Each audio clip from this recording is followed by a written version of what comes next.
Hey there everybody, welcome to the Hopkins Movie Group movie review straight out of Nashville, Tennessee. My name is Carter Hopkins, and today we're not going to be talking about just one film or two films, but 5 films. This is a new segment that I'm going to be doing every once in a while called In Regards To. This is basically talking about an entire franchise or a director's work, and this is a way for me to talk to you guys about many different movies in one video and giving maybe 2 or 3 minute long mini reviews of those films. And with Alien Covenant coming out soon, I thought it'd be a great time to talk to you guys about the Alien franchise. So, let's get started.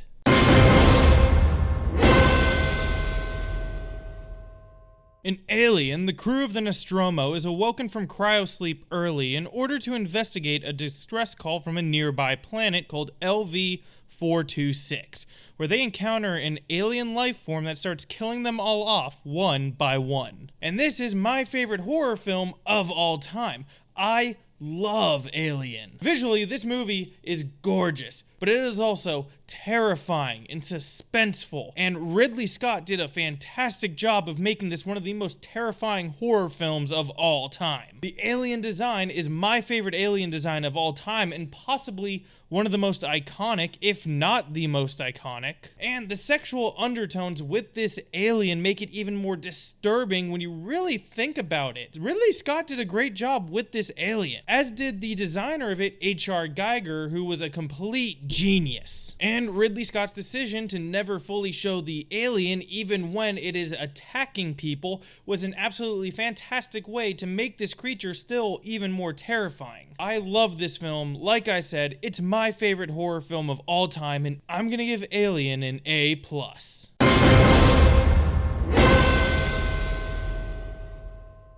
Aliens is set 57 years after the events of Alien, and Ripley and a band of colonial marines are heading back to LV-426. They are checking up on a terraforming colony out there where they are attacked by a massive group of aliens, and Ripley and the marines must find a way to escape off of the planet. Now, what this film did really well was show the diversity that you can have in the Alien franchise. Sure, at its heart, this is still a horror film. However, it is also an incredible action film. All the Marines have a great chemistry together. The crew of the Nostromo did as well, but I thought the camaraderie behind all of these Marines was really authentic. They all worked so well together, and their relationship with Ripley, not necessarily believing her about these aliens, was also fantastic. And even while fighting aliens, this film, for the most part, felt very grounded. Yeah, they're using futuristic weapons. Yeah, they are fighting a horde of aliens, but it was never like they were jumping 150 feet into the air or using jetpacks and using laser guns to fight these things. They were using bullets. They were on the ground. They were in extreme danger, and it felt very realistic. Until you get to the Queen, and that is my one issue with this film. A lot of the things surrounding the Queen, to me, while completely necessary in this film, did not feel realistic. But despite that one negative of the alien queen taking away from the realism of the film, this is still an incredible film, and I'm gonna give it an A+. That's right, despite that one negative, I think this is a good enough film where it still deserves that A+, even though I do have an issue with it.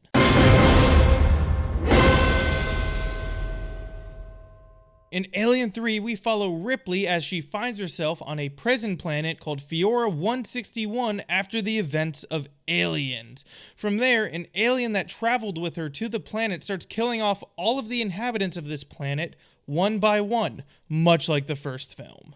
Now, this is an interesting film to research because of all the studio interference behind it, but it's very unfortunate that this film was not good, and a lot of that was because of the studio interference, not really David Fincher. That's right, this was David Fincher's directorial debut, and if he were given the chance to make the film that he wanted to make, I think this film would have turned out so much better. And you can tell that he had very interesting concepts in this film. The idea of a planet of prisoners, and that's what the prisons are in the future rather than on Earth. That to me works so well. Or the aliens' design and what they are capable of changing based off of what animal they burst out of, either a dog or, in the assembly cut, an ox. That's fantastic. I love that. And the acting is great throughout this film. I mean, once again, the chemistry really works. Most of the Alien films have very top-notch actors in it and very top-notch performances in it, despite the quality of the film. But these are also the worst effects by far. The alien creature was a puppet in this, and I don't think that really worked, but at the same time, I don't really know what else they would have done. I mean, they tried putting a whippet into a suit and trying to make that scary, and it didn't work. I mean, are you really gonna tell me that that looks terrifying? So while the big shots of the alien as the puppet didn't really work for me, I don't think there was really another way that they could have done that. And because of studio interference, there are plot points that are brought up and just completely dropped. Characters that show up and then never have their arc really finished. And it's really unfortunate to see. And there are very strange dubbing moments throughout this film. And overall, it was very strange choices that I didn't necessarily agree with. But some of these problems are fixed with the assembly cut. A lot of them are still there, such as the special effects, but the story and the plot points are a lot more coherent as well. So I'm gonna give Alien 3 2 grades. The theatrical cut gets a C-, while the assembly cut gets a C+. The assembly cut is not a massive step up when it comes to the theatrical cut, but is definitely the version that I would recommend people watch.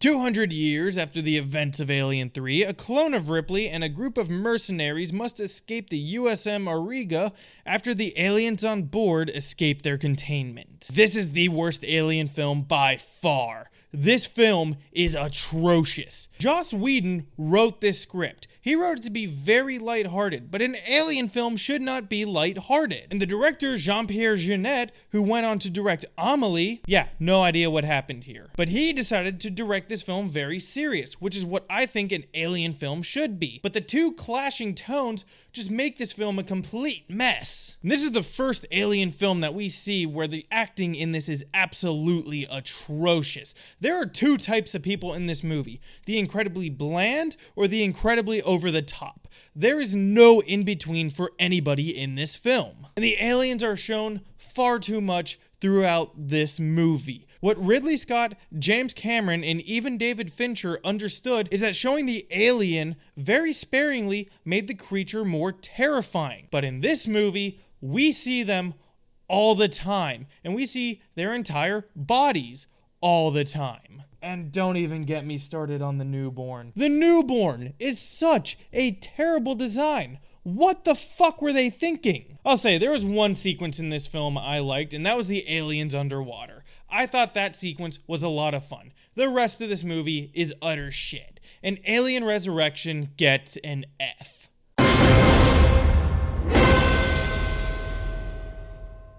So Prometheus is the first prequel in the Alien franchise, and it follows a group of scientists who are searching for an alien race called the Engineers that they believe are the creators of humankind. And when they find remnants of this civilization, shit goes down accordingly. Now, I think the thing that worked the most in this film were the religious undertones of this film. Is there a god out there, or were we created by these beings? And to me, that worked very well. This film also dared to be different. We only get fleeting references to aliens in this film. Otherwise, there's not a single one to be seen.